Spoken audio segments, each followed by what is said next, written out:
All week we have been looking at these statements where Jesus said, I am, and he gave us a metaphor of ways of describing who he is and the way he functions within our life. Well, today we are at the vine.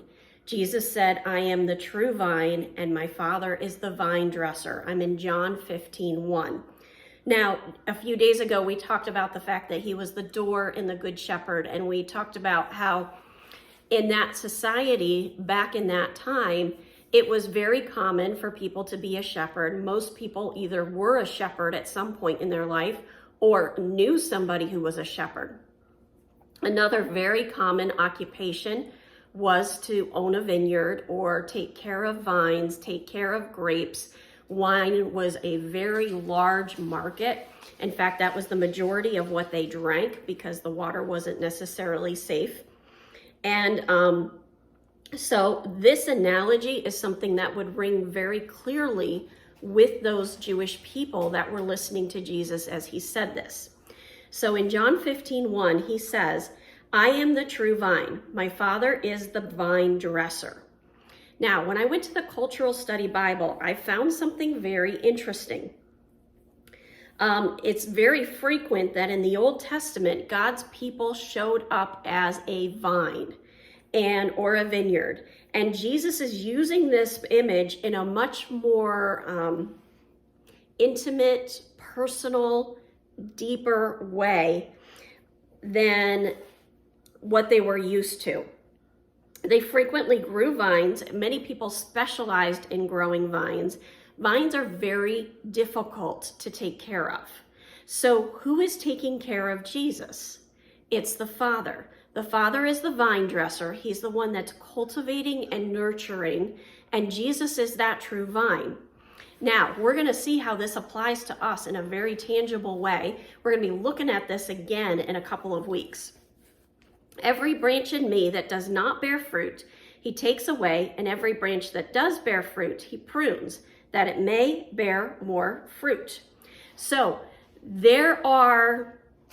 when you're taking care of a vine, and I don't know much about this, I've only know what I've read, but when you're taking care of a vine, you have to pull off the ones that are not bearing fruit so that the ones that are bearing fruit can get all of those resources and continue to bear more fruit. So that's what Jesus is talking about here. He is saying that those vines have to be taken care of, and the fruitless branches will be taken away. They don't have that depth. They don't have that true relationship with Jesus Christ. And then he says in verse 3, already you are clean because of the word I have spoken to you. He's saying you are already that good fruit because I've given you my word. Remember, the word became flesh. We talked about that all the way back on Sunday or Monday, I don't remember. And he says, abide in me and I in you. As the branch cannot bear fruit by itself unless it abides in the vine, neither can you unless you abide in me. What does it mean to abide in Jesus? It means stay connected to him. That prayer time in that prayer closet, that time in God's word, that time with other believers, that time of basking in his presence. We've got to abide in him. We've got to remember that he's with you every single second of every single day. There's never a time when he's not with you, and you're constantly in that presence. And then he says again in verse 5, I am the vine, you are the branches.